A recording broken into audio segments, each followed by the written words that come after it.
All right, you are now being recorded. Okay, so I'll make sure and not say anything that's going to incriminate anyone. Do not incriminate anyone, please.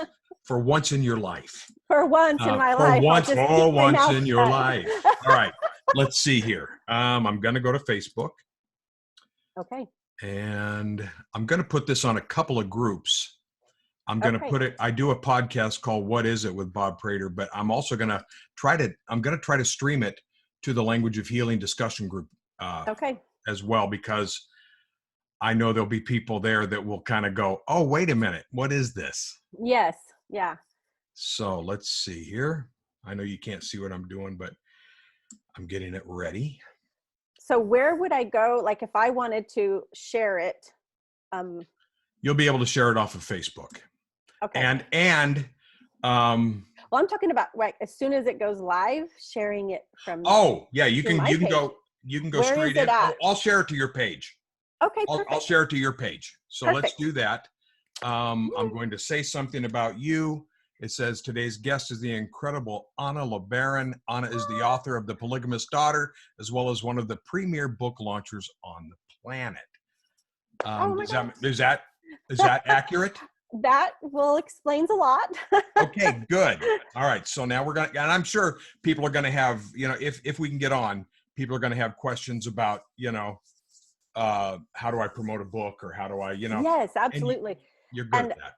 And yeah, and if you want to just read the questions to me, we can talk about stuff.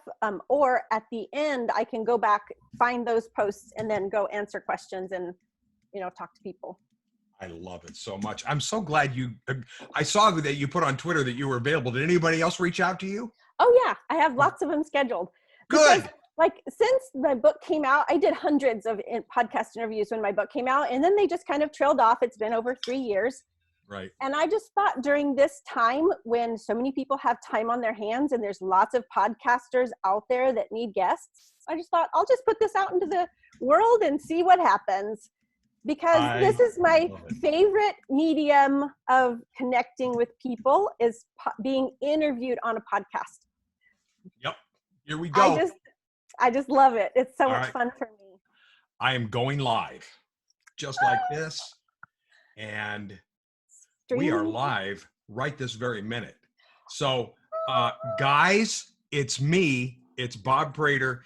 And I have a very, very special guest today. The one and only Anna LeBaron. Anna, hello. Hi, Bob. How are you? Anna, we're gonna do a tiny bit of housekeeping. I'm gonna get this thing shared at all the right places. So yes, do that. Everyone just bear with me for one moment as I come across here and make sure, oh, there you are, in all of your glory. Look at you. Okay, I'm gonna share it. And let's see. We're going to go to boom, boom, boom.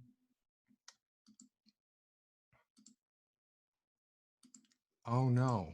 What is it? Why is it doing this? What's hold it on doing now. To you? You hold on. I'll hold. Okay.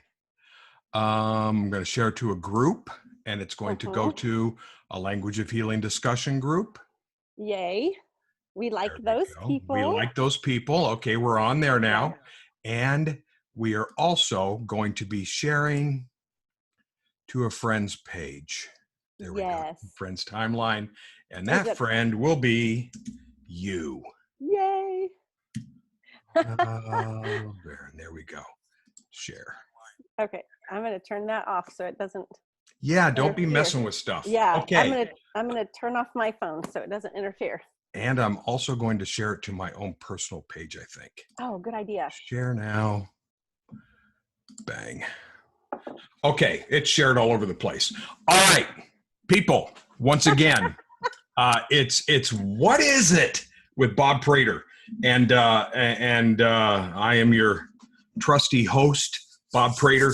My guest today is none other than the incredible author of The Polygamist Daughter, and also probably the premier book launcher on the face of the earth, Anna LeBaron. Anna, welcome.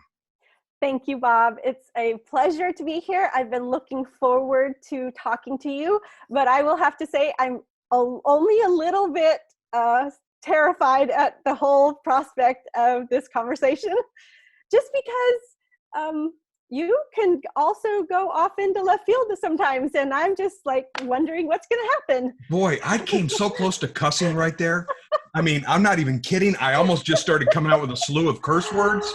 I can't believe that you would think that I would take us into left field. I know. But also, I don't think any of your listeners will be surprised that I'm saying this.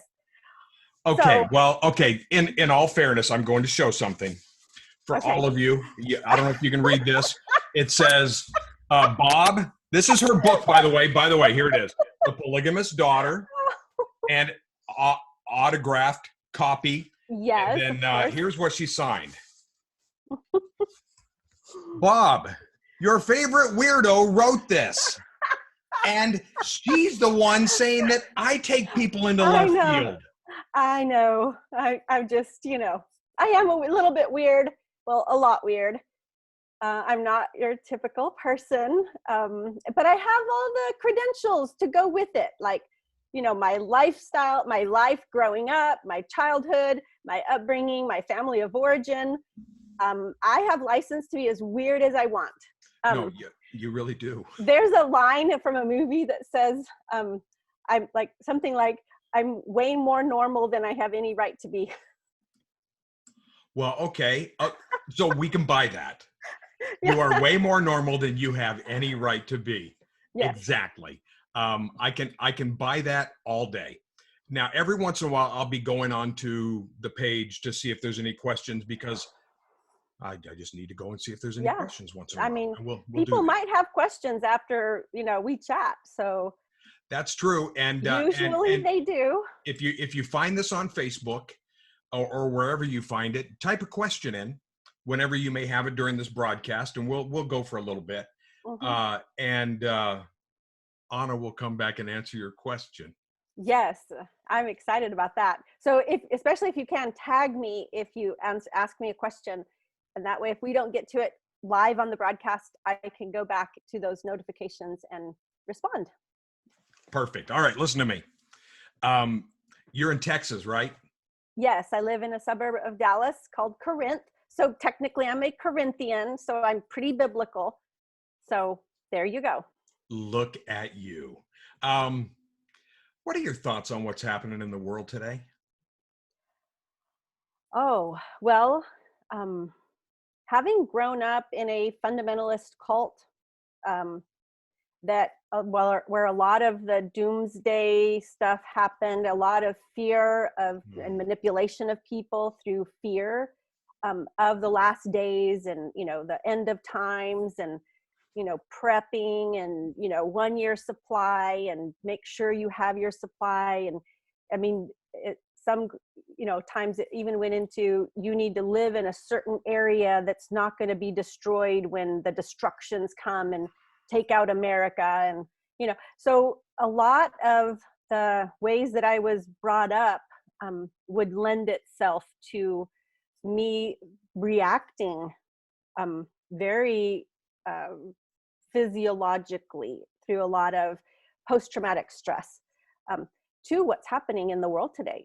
There's so much unease and so much unknown for like how the world over, like the entire globe has so much unknown that we don't know what's going to be in a month or 2 months or 3 months, or how this is going to affect the global economy and people and their livelihoods and their families. And so there's just a lot going on, and a lot of the healing that I have done in my life has left me in a place where even when I'm tempted to give into fear and to go down that very dark path, I'm able to pull myself back and become more present, and to understand what's going on today.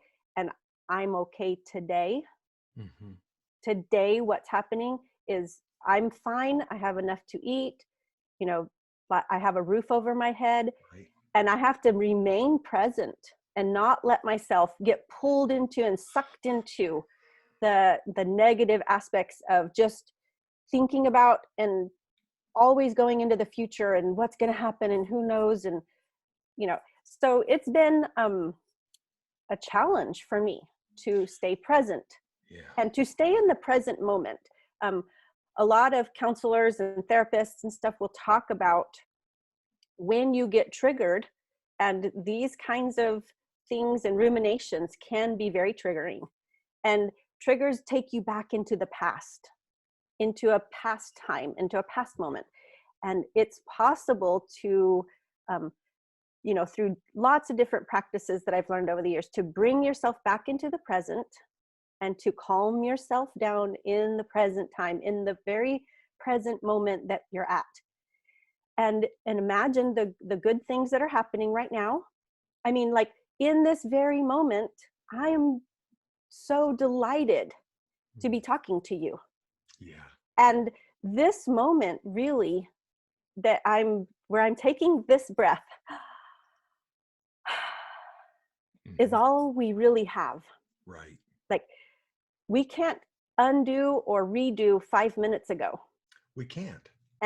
And we cannot predict or, talk about or think about or do anything about 5 minutes from now, 5 years from now, 5 months from now. We can't do anything about that. All we really have is this very present moment. Again, this one where you're taking this breath, and none of us is guaranteed another breath. No. And so finding the good in this very moment, the delight that I'm experiencing in just getting to chat with you and to serve your listeners. Right. It's those are the good things. I have a roof over my head. I have plenty of food in my pantry for now. I have toilet paper in my house. I mean, for now, it's all good. And so thinking about, okay, what if I run out?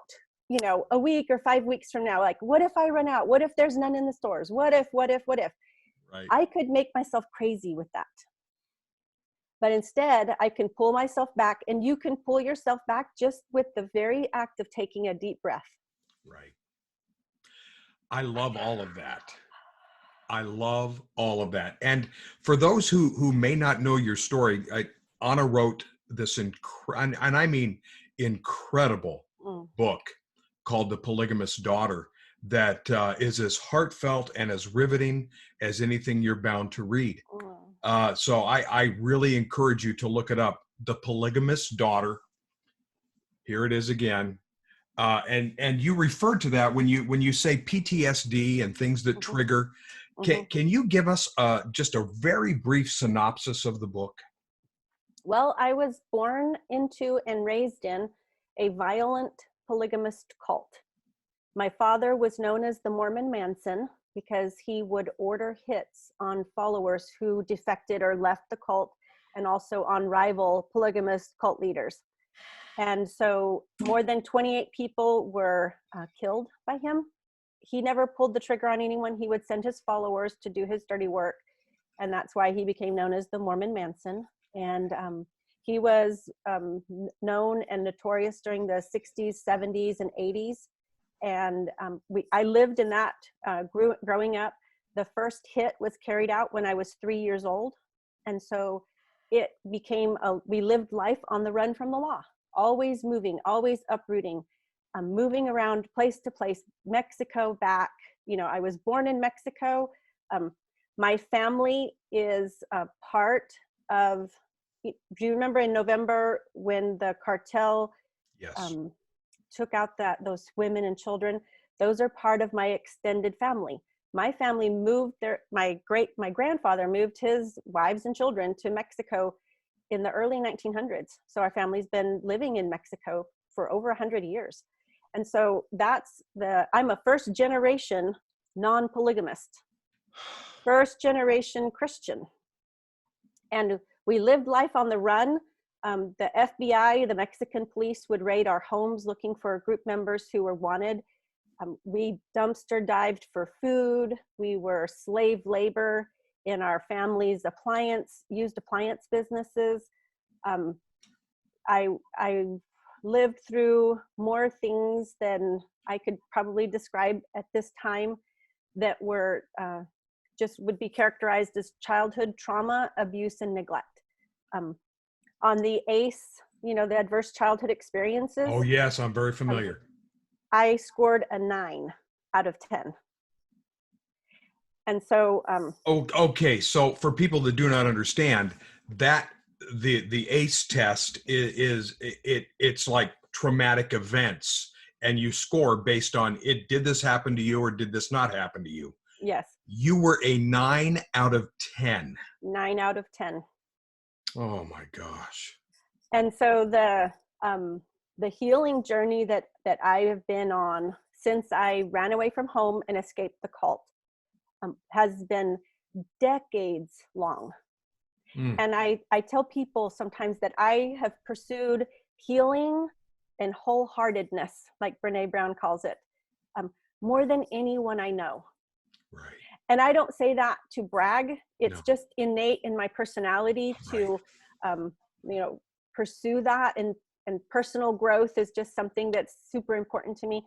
One of my bosses years ago called me a personal growth activist. So, so I wear that, label. And when he said that, I've never felt so seen and known and understood by anyone. No, it's incredible, and your story has helped so many people. I am positive. Yes. And not just those who are caught in the same circumstances, Right. but you don't have to be a Right. polygamous daughter Nope. to find yourself helpless and needing freedom. Right. And that is the one thing that I love talking about the most is finding freedom, not just freedom in Christ and knowing who you are in Christ and your identity in Christ, but just freedom to become the person that God created you to be. Right. And that's how one of my spiritual mentors, Bob Hamp, that's how he defines freedom: becoming the person that God created and redeemed you to be. And that has been my journey.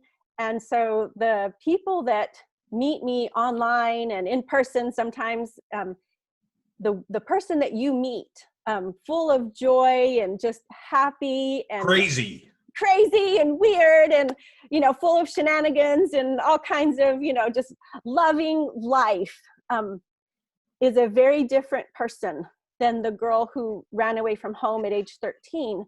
Right. And had been taught and groomed to become a sister wife to us, to eventually a polygamous man. And in that grooming process, you have to just squash who you are. You have to push it all down and hide your real self because you're just not allowed. You're not allowed to express your, I'm a very loud person. I have a big personality. I have opinions and thoughts and I have a lot of words. And, I don't know if you noticed. Oh, no, not me. And, growing up, we just had to squash who we were and tamp it down and shove it down and keep it in its place. We weren't allowed to be ourselves.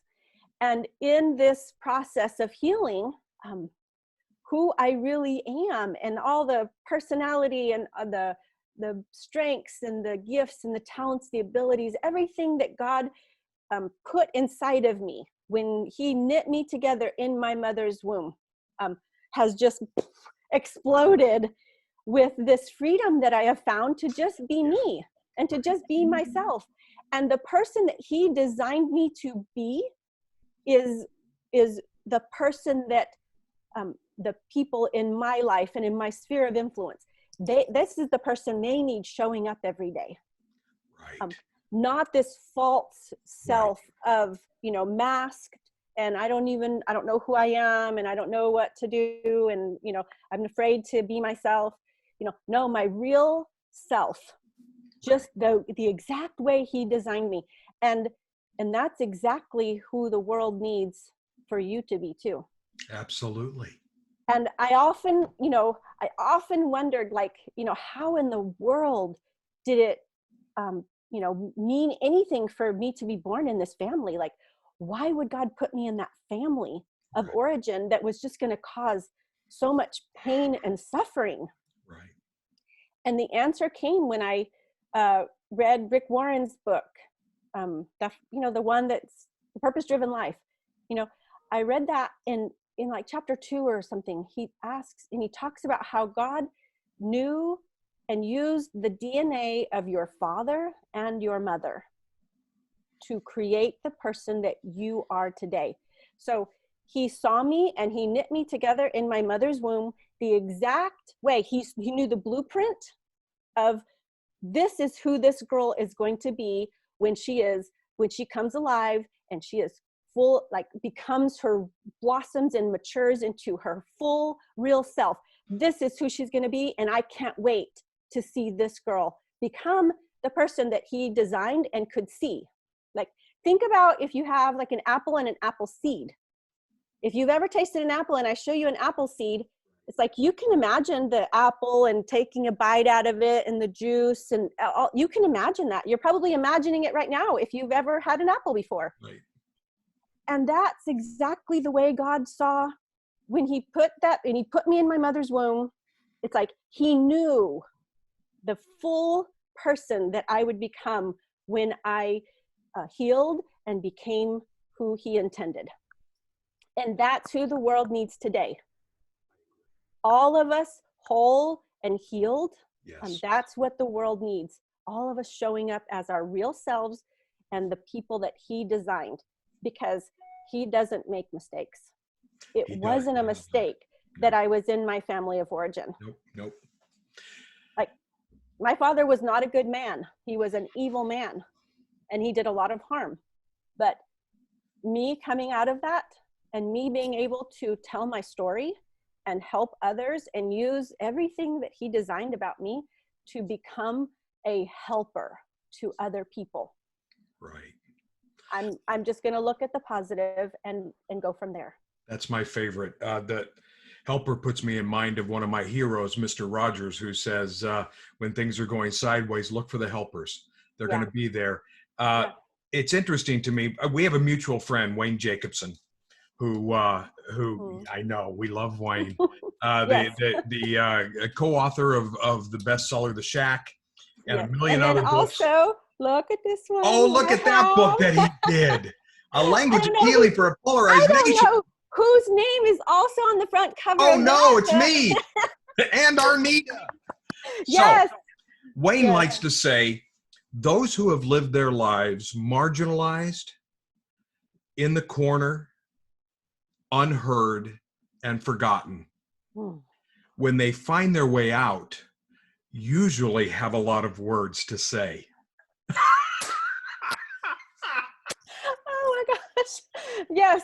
I mean, me having a lot of words and being quarantined and all my speaking events being canceled and all my author events that I've, worked with, a lot of authors have, book signings in Dallas, Texas, which I love. Boy.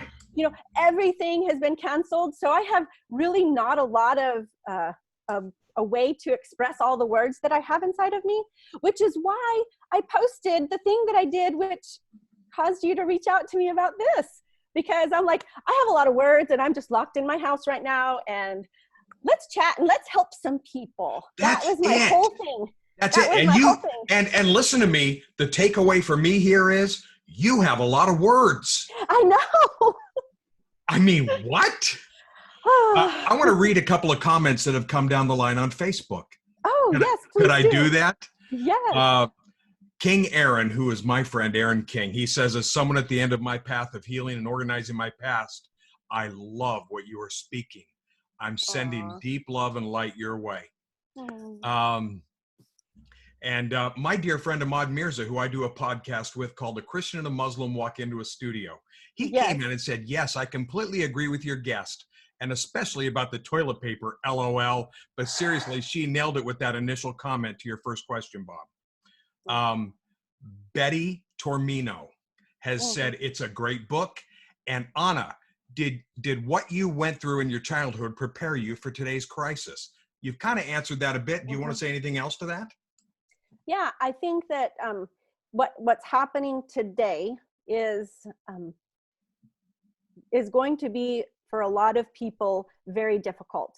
And if this is the first really difficult thing they've ever gone through in their life, they're going to need a lot of people to come alongside of them and Right. to hold their hand, metaphorically speaking, because, 6 feet, hello, but just come alongside of people and give them the hope that, this isn't the end of the story. Right. And the thing that I know the most, like the thing that grounds me the most, is I can look back on my life. And if you read the book, you'll see what I'm talking about. But I can look back on my life, and today I can see God's hand and his handprints and his fingerprints guiding and directing and steering that ship. As much as that ship looked like it was going to shipwreck at any given moment, and it seemed like it did a lot of times. Right. Like just wreck into a million pieces. And then all of a sudden, here we are. Right.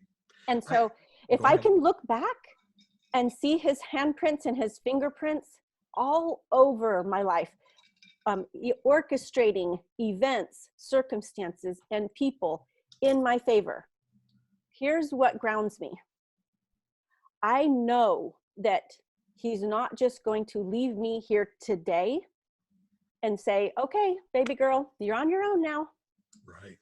It's not how he works. It's not how things work. And a year from now and 5 years from now, we will all be able to look back on these times and say, these were the events, circumstances, and people that God orchestrated for me, for my good. And even just you listening to this conversation today might be one of those things that you look back on and go, yeah, listening to that talk helped ground me and help me move forward with a little bit more peace, with a little bit more joy, maybe with a little bit of solid footing underneath me in these really times of unease and so full of the unknowns. So here's a big question. Who plays you in the movie? Oh my gosh. There's been a lot of suggestions that people have made, and I don't recall, but I hope it's somebody that's like skinny. So stupid. What is wrong with you? I'm just teasing. So here, let's just talk really real about that. Yes. I grew up with a lot of food insecurity growing up. We were dumpster diving for food. We never had enough. And when I ran away from home and went to go live with my sister and her husband, they had plenty of food. And over the years, my size indicated how much I was enjoying all that food. So having a struggle with food and, overeating and finding comfort in food. Now, a lot of people joke about it. I see all the memes of, about this, I've already eaten all the good snacks, and we're only a week in, I mean, a lot of people are comforting with food. Sure. Because food, they call it comfort food for a reason. They do. And so, comfort food, that whole conversation is just a part of who I am. And so joking about hoping they find somebody skinny to play me is like, just. So who is it though? Give me a name. I don't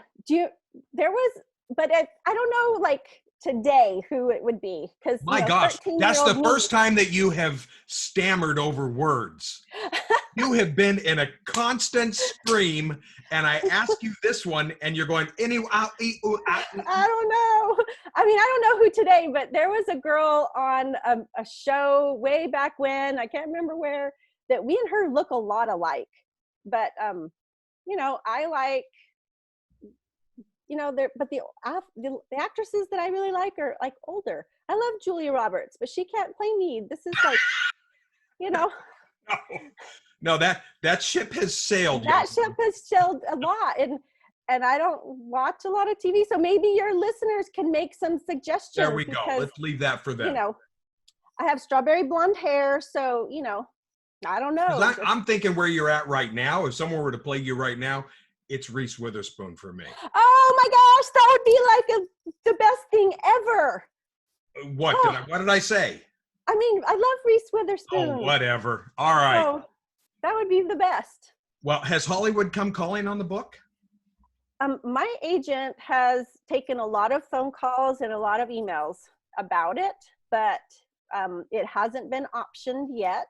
But a lot of interest has been there because this topic and this, the things that I experienced do make for Hollywood stories. Oh, my goodness. Now, something you might not know, and I'm going to share with your your listeners, is that there's been a made-for-TV movie about my family. Now, I'm not in that movie. My character is not portrayed in the movie because it was made in 1993, and it's from somebody else's perspective. And you can watch it in its entirety on YouTube. What's it called? It's about my dad, and it's called Prophet of Evil. Ooh. And Brian Dennehy plays the part of my father. And William Devane plays the part of the prosecutor that took him down. What? Yeah. I mean, it was done in 1993, so keep that in mind. It's really a little bit cheesy, and you can tell that. No. When you talk actors of the quality of Brian Dennehy and William Devane, who, side note, I've worked with. Oh my gosh. Whatever. So, but I will say it's not for children, and it's not appropriate. Yeah, the story is not this may be a child on the cover, but this is not a child's story. Yeah. I mean, the opening sequence of that is just horrifying. And so beware if trauma is part of your experience or violence is part of your experience, this is probably, not a good situation for you to take in, especially nowadays. Prophet of Evil on YouTube. Yeah, on YouTube. Holy moly. Okay. I'm going to shift gears. Yeah. You have carved a niche for yourself on this planet that is so unique and so filled with life and fun that I guarantee you that the people watching are all going to be so jealous when you tell them what you do. Go ahead. Okay.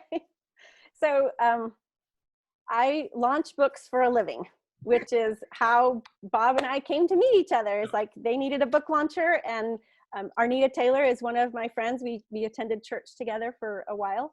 And so she contacted me. She was told by somebody else, like, you need to talk to Anna. And so we sat down, and when she told me about the book, I was so eager to be a part of it, just because the message of your book is needed. Right. Like every citizen of the United States, I wish this book would be in every citizen's hands. Like, yeah, me too. So I was eager. Wait, me too. I know. So I was so eager to just be a part of it because I call what I do harnessing the power of social media for good. Mm-hmm. And I am a voracious reader. Reading has really just mentored, books and authors have mentored me. Lots of authors that I will never meet in this lifetime, some of them are already dead, have mentored me through their writing. And books really saved my life. And so I'm just a passionate person about books, and putting the right book in the right pair of hands is what I do for a living, by working with publishers and authors to get the word out about their books when they're being released into the world. And it just gives me so much joy to be a part of that and to do work that matters and to earn a living at it. Who in the world could have guessed this?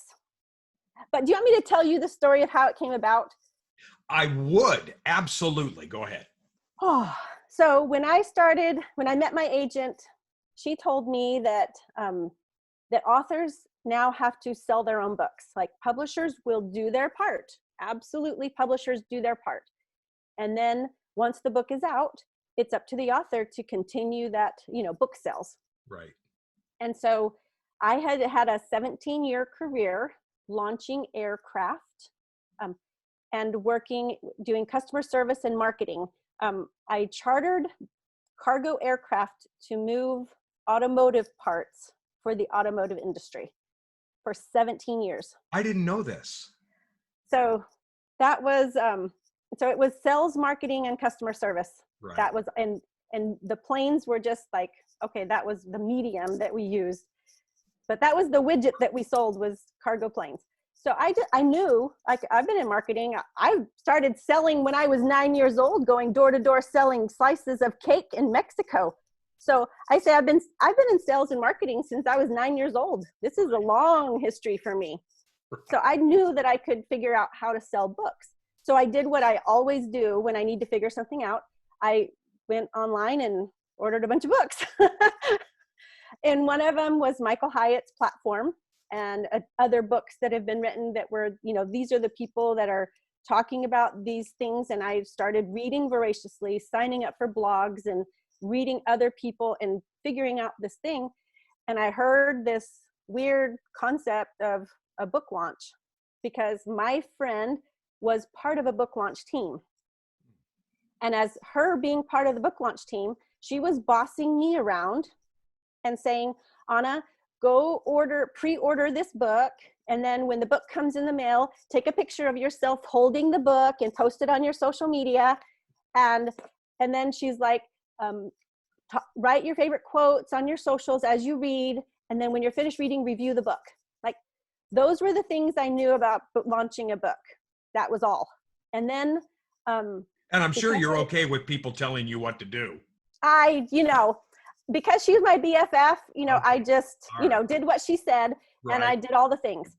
So, because I was writing my own book and I needed to learn, okay, what happens on a launch team, she was behind the curtain and I didn't know anything, So I applied to be on Jen Hatmaker's book launch team in March of 2015, and thought, okay, I'm going to be on this launch team, and then I'll know what's on the inside of a launch team. And then there we go. Well, 3 days after I applied, I got a rejection email from her publisher saying, we're really, really sorry. We had 5,000 people apply for 500 spots. Wow. And they gave us 4 chapters of the book as a little consolation prize. And so I read those 4 chapters, and then I tweeted Jen. And this was my tweet. Jen, I'm one of hashtag the 4,500, because that's how many of us that got that tweet, that email. Right. I'm one of hashtag the 4,500 that got a tasty morsel of hashtag for the love to devour in advance. Because she's a foodie, so I was using foodie words, just having fun. Okay. And she replied to my tweet, and she was like, you're cracking me up, all caps, hashtag the 4,500, hashtag still my people. And that hashtag went viral on her Twitter feed. All these other women and people saying, me too, a different me too than now. Okay. Right.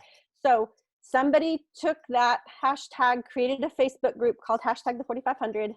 And I saw that there was this Facebook group called the 4,500. I was like, well, I think that's my hashtag. I want to be in that group.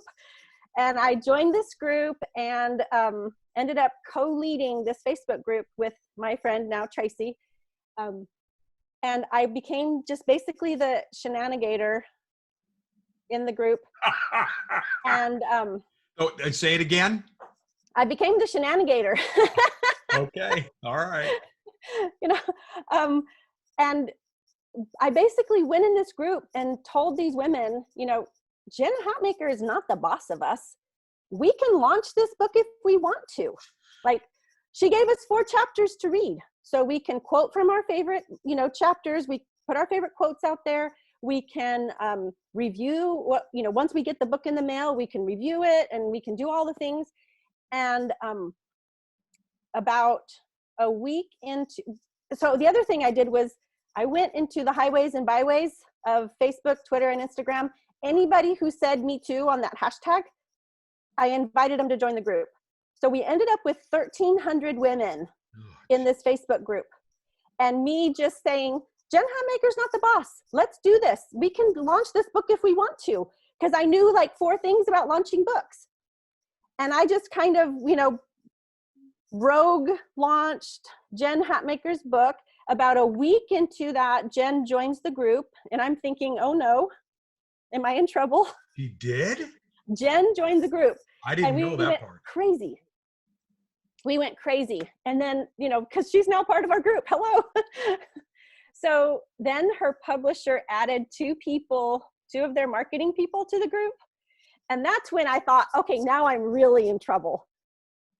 And so just what I had been telling these people to do and leading the charge on this, I private messaged both of them and I said, okay, what should I be doing different? Because I'm kind of the ringleader here. Is there anything I need to change? And they were like, no, just keep doing what you're doing. And I was like, okay, carte blanche. Oh, how exciting is this? Because social media has been something that has just been a big part of my life. Right. When I discovered Facebook in 2009, it was like the clouds parted and the angels sang the Hallelujah chorus. Literally, I was like, oh, this is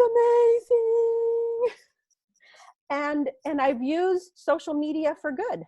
Like there's a lot of people that just, use it for all kinds of reasons and that are just not good. And I have been just in love with social media as a medium for communication, for connection. So we rogue launched Jen Hatmaker's book. It was like her 10th book, I think. And it was her first one that showed up on the New York Times bestseller list. Just like that. So then this is the part that's going to blow your mind. If that didn't already. Tell me. We launched that book in August, and about October, I was doing my quiet time and God spoke like in that whispering, not an audible thing. Cause I heard God speak to my heart and it was like, start your launch team, call it hashtag the 4,500 launches and promote other first-time authors while waiting for your turn. Cause I still didn't have a book contract. I was just like, what? Start a launch team and I don't have a book contract, or what is this even about? Like, how do you even get a first-time author to trust you to launch their book? And how do you find them? And all of that was just like in my head for a week, but a week to the day of starting that Facebook group. Cause I just started the Facebook group, not knowing what was going to happen. I saw a tweet on Twitter, which of course the tweet, it's on Twitter. Oh, hello, Captain Obvious. I know. From a publicist that I follow on Twitter. And she said, new memoir coming out January 2016, must read. And I love memoir. So I tweeted the author immediately and said, hey, I can't wait to read your book. Do you already have a launch team? Because, it's October. So the book's coming out in January. I'm like, okay, that launch team is already like being formed if it's not already. Right. So, and when you join a launch team, you get to read the book in advance. So I was like, I'm in, like, show me the way, When? So I tweeted the author, and then a little while later, I saw another tweet from the publicist saying, here's a review of this book on Goodreads. So I thought, I'll go read this review to see if it's any good since I've already offered to promote it. So I'm on Goodreads, the review is good, and it's gonna be a good book. And then I read a comment on that review. And it said, I've read a lot of books about polygamy, and this is one of the great ones. And I was like, what in the world? And I wondered to myself, I wonder which polygamist sect she's from, because there's a lot of them. Right. I go back to her Twitter, click on her website, and go to her history page and start reading. And as I'm scrolling, I see a picture of my Uncle Joel. And then I keep scrolling, and there's my father's mugshot. The author of the book was Ruth Warner, so I didn't know her from Adam. And she was my cousin. And my father had her father killed when I was 3 years old, and she was 3 months old. That was the first hit my father ever called for. And so I recognized that I had tweeted my cousin, not knowing who she was. So I go back to Twitter and I say, Ruth, I did not know we were related when I tweeted you.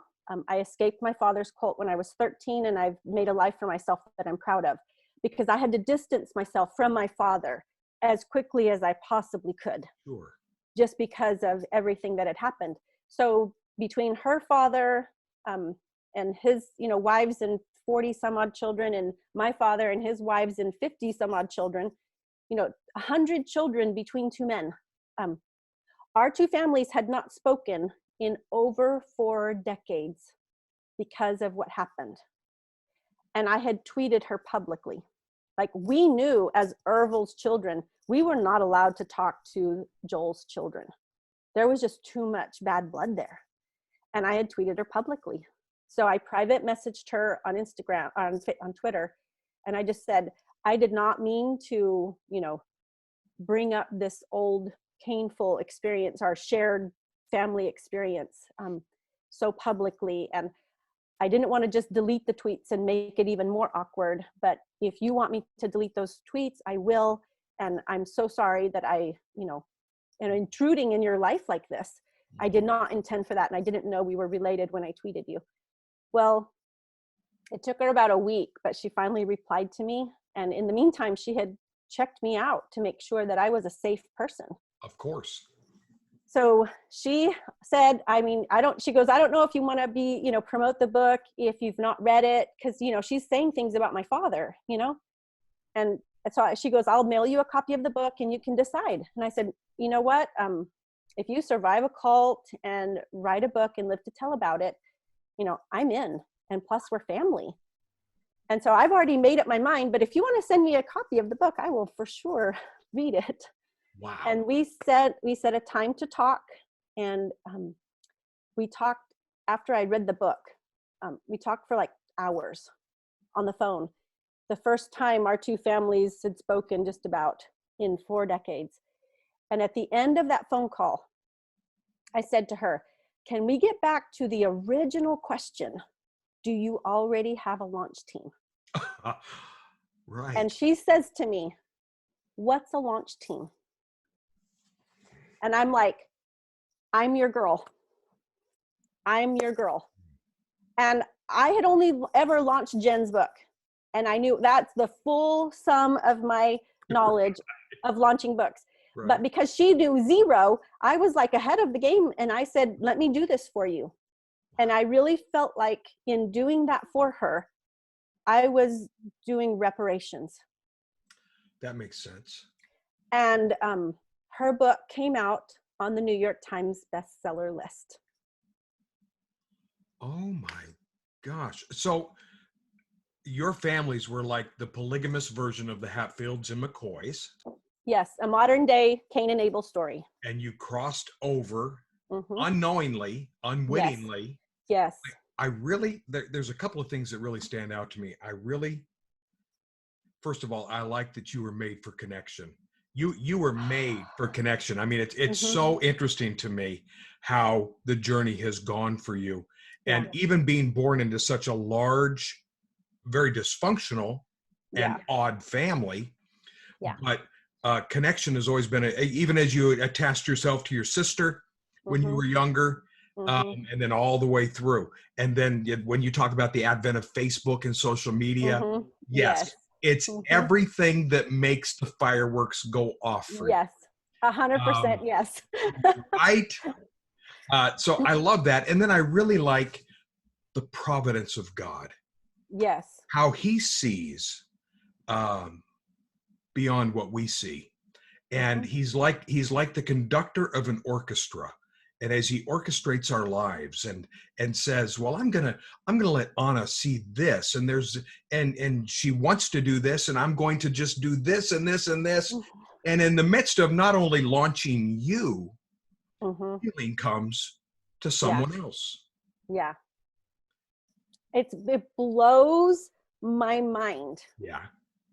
And my story is unique in all of these ways. But what I want people that are listening to know is that in God's eyes, each one of us is unique, and he's writing a unique story for every single one of us. I hope and pray that not everyone has to go through the kinds of things that I went through in order for God to take them and their unique selves and their unique life experiences to bless the world with their gifts, talents, abilities, and everything that he designed them to be. I don't want anyone to have to suffer the way I did. But what I do know is no matter what suffering you've been through, it can be used for the good of others. Everything's redemptive, right? Yeah, exactly. Yeah. And listen, I have stories, my hand's in the air. But it's rare for me to meet someone whose stories don't just eclipse mine, but like lap me several times on the track. You know, I've been lapped, and it doesn't make me happy that happens, because Right. I don't want anybody to go down those kinds of roads. No. But every road is redeemable, and Yeah. but you know what? That's a testament to who God made you to be. It's a testament to you, because you could have chosen to be angry, to be bitter, to close yourself off from the world, and instead you seek out connection, and you look to heal. Yeah. It's pretty amazing. I mean, if I can't use the things that happen to me to better the world around me, Right. to make the world more empathetic, just people reading my story have more empathy. Like I talk about my third grade teacher, there's a whole chapter devoted to my third grade teacher, and my teachers are just my favorite people on the planet. Right. And right now, a lot of them are like living their lives and doing their work in the most ridiculous of circumstances. It's true. And, you know, trying to, you know, navigate their living and their livelihood and their mission and their calling as teachers online, and trying to wrangle students online. I can't even imagine. And now, like, all of a sudden, parents are homeschooling that never in their wildest dreams thought about homeschooling their children. So all of us are basically teachers now. We are. And teachers are my favorite people on the planet just because of the way they impacted my life growing up.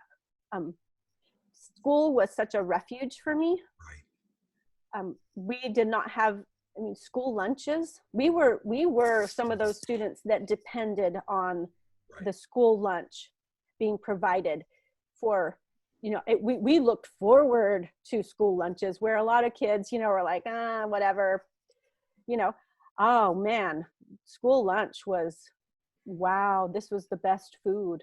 And so, those students now, and I see so many schools and school districts, still feeding those children somehow, and these teachers showing up to pack their lunches and provide for them. And it warms my heart, just because I know I was one of those students who depended on school lunches for part of my meals. This makes me emotional because my daughter is a teacher, a fourth grade teacher, one of my daughters, and my wife is a first grade teacher, Danette. And you're right, it's been a different experience for her. She's a first grade teacher of mostly migrant farm worker kids in an area outside of Bakersfield, California. I used to live in Bakersfield. You're lying. No, when we were kids, we lived in Bakersfield. We lived in Santee. We lived in, what's the other one? I can't remember right now. But we lived in all over California when I was a little kid. And like my book opens when I was 7 years old on a driveway right here in Dallas. Right. But all of the California Times preceded that. So you don't read about the California Times. Yeah, you stunned me when you said you were in Bakersfield for a little bit. So yeah. I was Barstow was another one. Okay. Yeah. Well, you hit you hit a couple of B's in California. Yeah, there's other ones too, and I can't remember them. But you know, when we were, I open in the book when I'm 7 years old in Dallas, because that's when I experienced the first time being separated from my mom, where I knew she was leaving. Right. All the times before that, when she would go and be gone, I wasn't aware. She would just be gone, and then all of a sudden she would reappear. And when I was 7 and able to really understand her saying I'm going to be gone for a long time, so that was when the difficulties started for me, emotionally speaking. When I speak, sometimes I'll take, you know, just this little pencil and hand them out to all the people in the audience, because when I was 7, and we're in the opening chapter of the book, during some professional counseling as a grown adult is when I recognized that's when the trauma started for me. And I realized that because that's when the behaviors started, where I would be in school, I was in 2nd grade, and I would find pencils and line them up in my locker, and I would find them on the ground, and it would just be like, this was something I could control, because so many parts of my life were out of control. Right. And so I would line them up in the locker, you know, from left to right, and, you know, the newest, prettiest, shiniest one with the big eraser, all the way down to the little nubbiest one. And I used the pencils not the way a normal child would, you know, pretty and lots of eraser and all that and easy to hold. No, I would use the pencils from that little shortest, stubbiest one. I was trying to conserve pencil so that I would be able to do my schoolwork, and I was so afraid of running out of pencils. Oh my gosh. And so that was when the behaviors started that showed me that I was grasping for some kind of control. Right. In a little child's life, yeah. where I had no control. Okay, so listen to me. I've been told that I have control issues. Oh, all the way through. So, and guilty as charged. I work on it. Mm-hmm. But, you know, I grew up a certain sort of way. So Yeah. did you. Do you find yourself struggling as an adult with control issues? Yes. I mean, it's been a struggle for me, and I'm just going to be really vulnerable right now. Holding on to too many things and too much stuff has been an issue for me. And it's been more difficult and less difficult in different seasons of my life. Sure. I'm not what you would call a hoarder, you know, based on the shows that are on TV, but literally I cannot watch those shows because I identify with the emotional aspect of the people that are like on those shows, where they're forced to have to let go of things that are giving them some sense of control. And it is too triggering for me, because I struggle with that. Now, over the years, through the counseling that I've gotten and the professional therapy that I've gotten, right. I've been able to let go of things and stop accumulating. And over time, I let go of more and more and more as I've healed. And it's such a long process, though. There's no magical quick fix for any kind of thing like that. And so it's been an ongoing process for me to learn to let go, to breathe through the anxiety that it triggers. I used to not be able to donate stuff to Goodwill without literally shaking from the trigger and the anxiety. And these are things that I don't even need. Like, I don't need them in my house. I have plenty. Right. And it would trigger me, and I would start shaking and thinking in my head, what if I need something? What if, you know, all these ruminating thoughts, intrusive thoughts.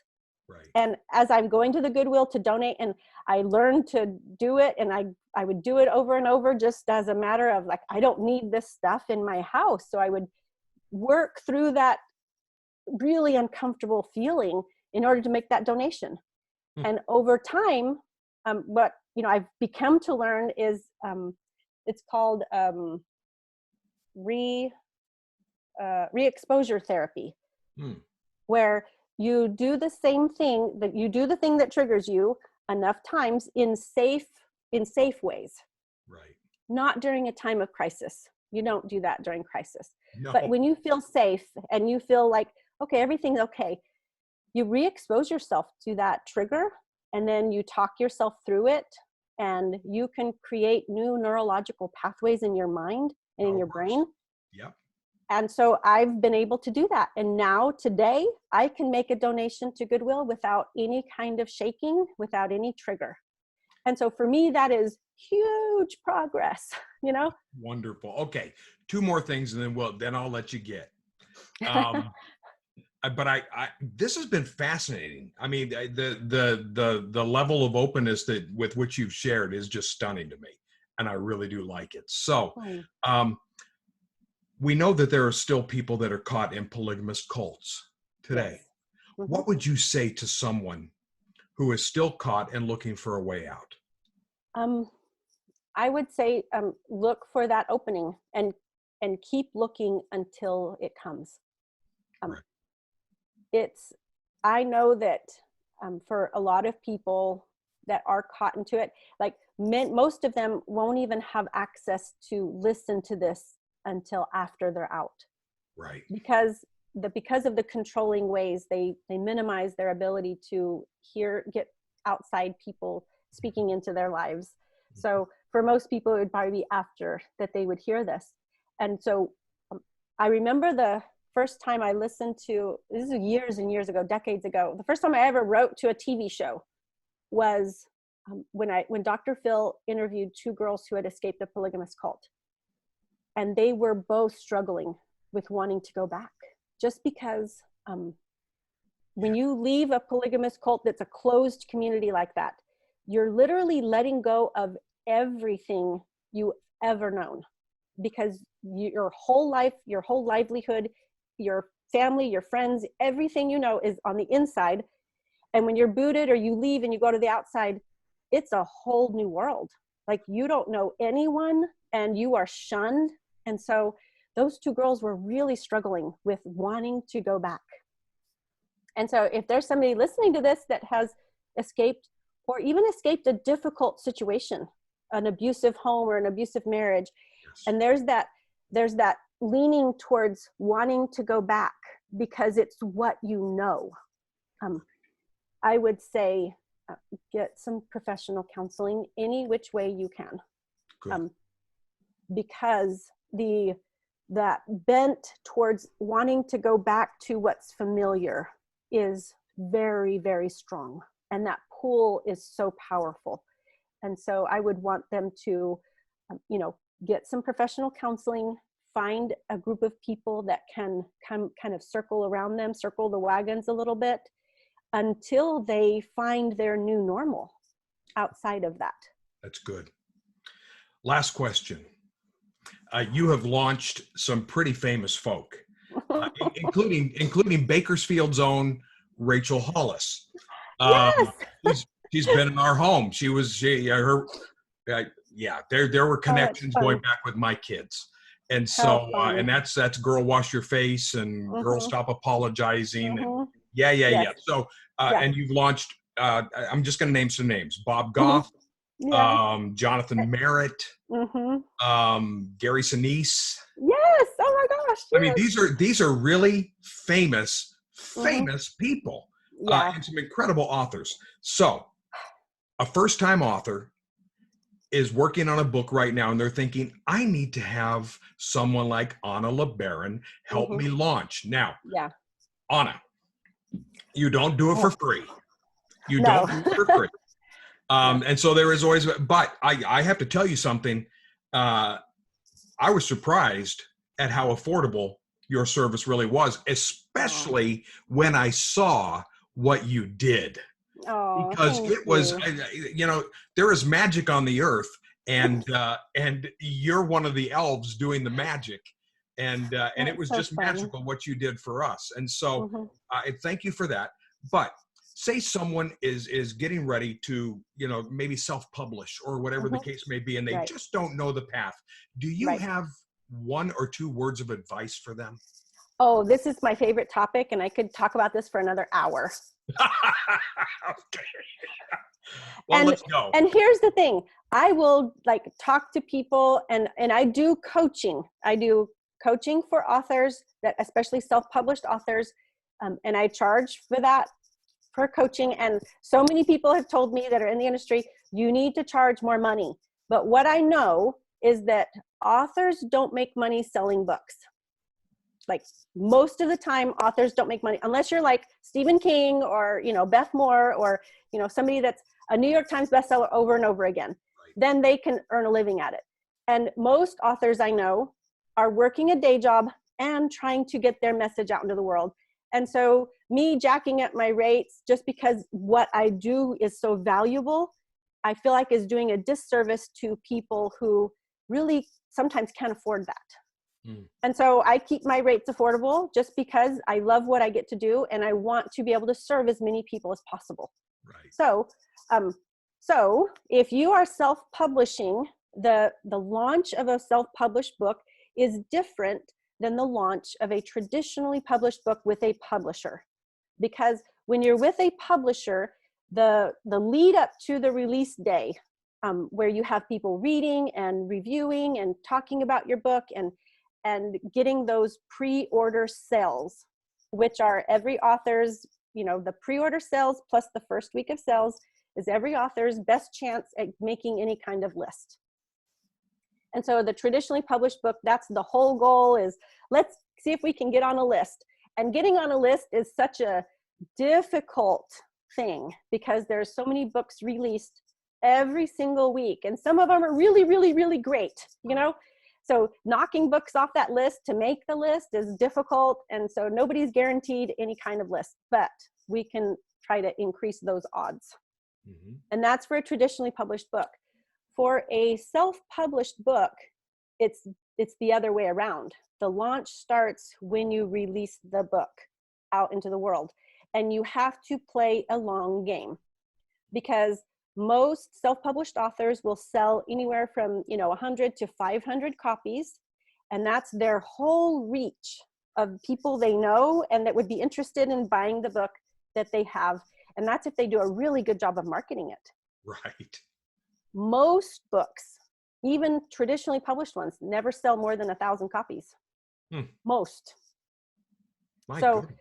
Putting a book out in the world and getting it into the right hands is a challenge of great proportion. And right. So working with self-published authors, the things that I coach them about is what to do with Amazon, how to do Amazon, how to become an Amazon bestseller. You see those little, the banner next to the book title. Right. And I have ways of making that happen or increasing the odds that you can be a Amazon bestseller. Right. Because it's not magic, but there is a process to it, more than I can describe here. It's magic. It's magic. There you go. Let's just call it magic. But also, I love to inspire authors when I'm coaching them to always know that they're going to be the person who is the right person to sell their book. Mm-hmm. Like even when you have a publisher, your publisher is not out there marketing your book. You are the right person to sell your book. You're the one who believes in the message. And I tell people, it is your job from the day it releases until you don't believe in the message anymore. It's your job to sell your book. Now, some people write books and 20 years ago, they wrote a book on some theological thing and they're like, I don't even agree with my own theology anymore. So they're off the hook trying to sell that book. But Bob, you're on the hook.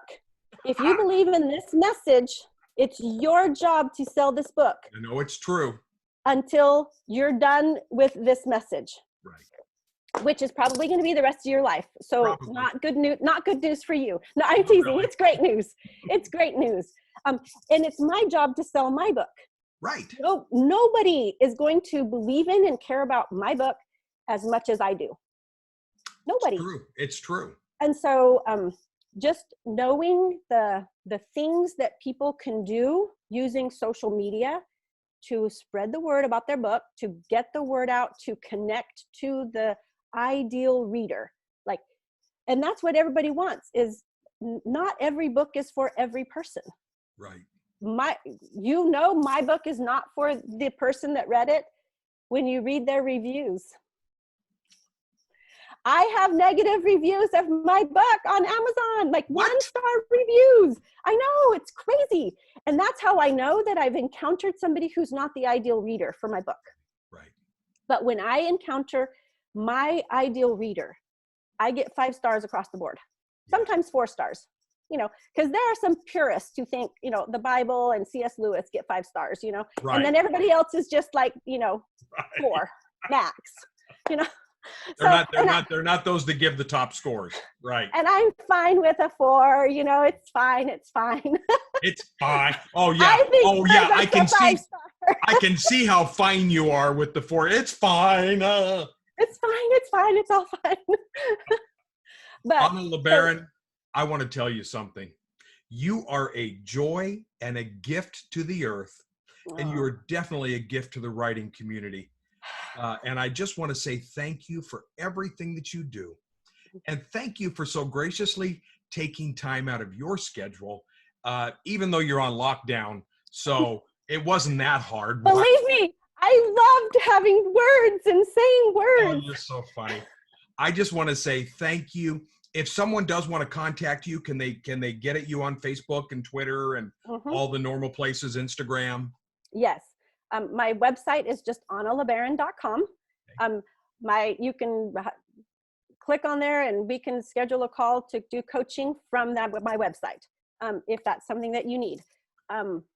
The way to find me on all the social medias that are out there where I have an account is Anna K. LeBaron. Gotcha. And so if you wanted to chat with me or direct a question to me from this talk, I will answer your actual questions. If you want to DM me, PM me, whatever, however you want to connect, send me a question. We can chat. And I want to be able to help people. And at this time, I have extra time on my hands because there's no speaking engagements, there's no book tours, there's no nothing on my calendar. So let me serve you. I love it so much. I want to end with this. The Polygamist Daughter. It is available on Amazon. You're not going to get an autographed copy that says that she's a weirdo. So that's mine. But this book is life-altering, life-changing, and it is, can I cuss a tiny bit? Yes, absolutely. It's one hell of a read. Well, do you know that it's available on Audible, and I read the Audible edition? You did? I had to audition to read my own book. Thank goodness I passed the audition. Yeah, well, you speak a lot of words. So, big shocker that you got that. Anna, thank you so much. Their books that way. I did read the Audible. Thank you for being gracious. Order the Audible. Go to Amazon, go to Audible, go to all the places. Order this book. It's a good one. And maybe Reese Witherspoon is going to play her in the film. Who knows? Okay, don't go crazy. All right. Thank you all for joining us. And we're going to sign off Facebook right now. Have a great day, folks. All right. And we are off of that. And